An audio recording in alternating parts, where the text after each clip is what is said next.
अक्षीय या अनुदैर्ध्य स्थिति के लिए तीव्रता का मान ज्ञात करना है। यहाँ क्वेश्चन में लिखा हुआ है कि विद्युत डाइपोल के कारण किसी बिंदु पर विद्युत क्षेत्र की तीव्रता, जिसमें हम अक्षीय स्थिति के लिए हम आपको बताएंगे या जब बिंदु अक्ष पर हो, इसके लिए ये चर्चा करने वाले हैं। शॉर्ट वीडियो करने के लिए ये पहले ही से इसको सॉल्व करके तब आपको बोर्ड पर समझा दें, तो थोड़ा ध्यान दीजिएगा। सबसे पहले प्रूफ करने के लिए आपको फिगर होना कहीं होना जरूरी है। फिगर अगर आपको याद है तो मैथ भी इसका जो न्यूमेरिकल है या मैथ है या जो प्रोसेस है उसको बनाने में आपको क्या होगा, आसानी होगा। तो देखिए सबसे पहले हमने फिगर बना दिया और फिगर में देखिए ए बी आपको दिख रहा होगा, एक डाइपोल है। डाइपोल को हिंदी में क्या करते हैं, द्विध्रुव कहते हैं।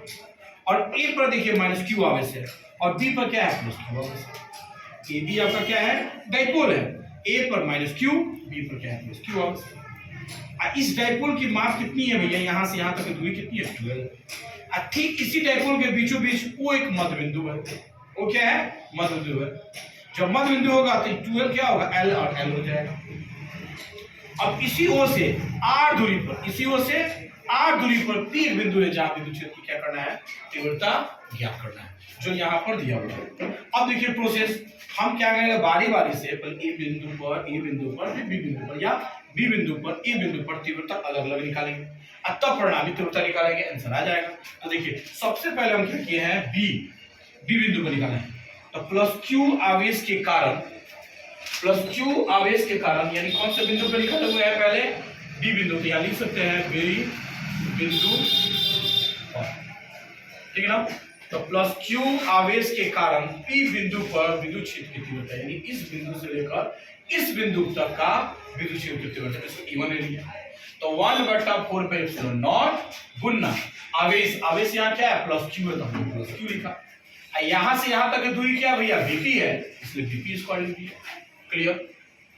अब क्या लिखिए, जस का तस, क्यू का क्यू, बीपी का मान देखिए यहां है बी या पी, तो अब इसमें से क्या किया, ओ पी में से ओ भी घटा दिया है, ओ पी में से ओ भी घटा दिया है, यानी आर में से एल घटा दिया है।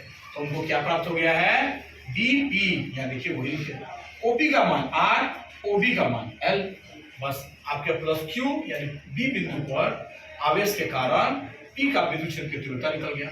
सेम इसी प्रोसेस के अनुसार हम क्यू पर चलेंगे, माइनस क्यू यानी ए बिंदु पर, ध्यान दीजिएगा। अब ए बिंदु पर भी पी बिंदु पर विद्युत क्षेत्र की तीव्रता E2, ध्यान दीजिए जो प्रोसेस इसमें हुआ है वही प्रोसेस हम इसमें करेंगे। अब इसके लिए क्या करेंगे, वही चीज 1/4 पे epsilon not Guna Q.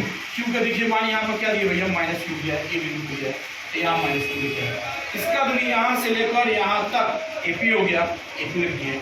AP का मान क्या है, ओपी, ओ पी, ओ ए, यहां से यहां तक का, और ये मान दोनों जोड़ दिए, आपका एपी निकल गया, लिख दिए आर प्लस एल का होल स्क्वायर।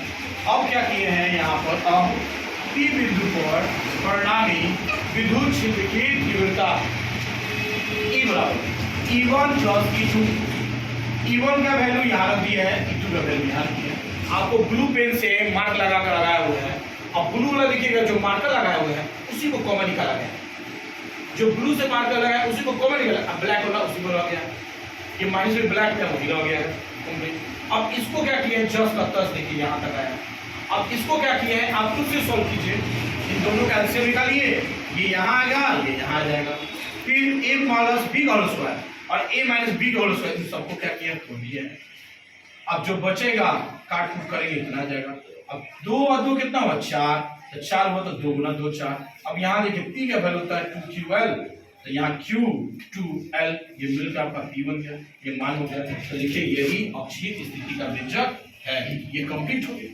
अब हम मान लेते हैं कि ये मेरा r यहाँ ना होकर मान लीजिए कि इधर होता, ये r जो है इस बिंदु पर ना होकर और आगे होता, उस स्थिति में l आपका क्या होगा, बहुत ही छोटा हो जाएगा। इसलिए l स्क्वायर का मान हमने क्या लिया है, 0 लिया है। अब l का मान 0 है, देखिए l स्क्वायर का मान 0 दिया, हमने 0 रख दिया है।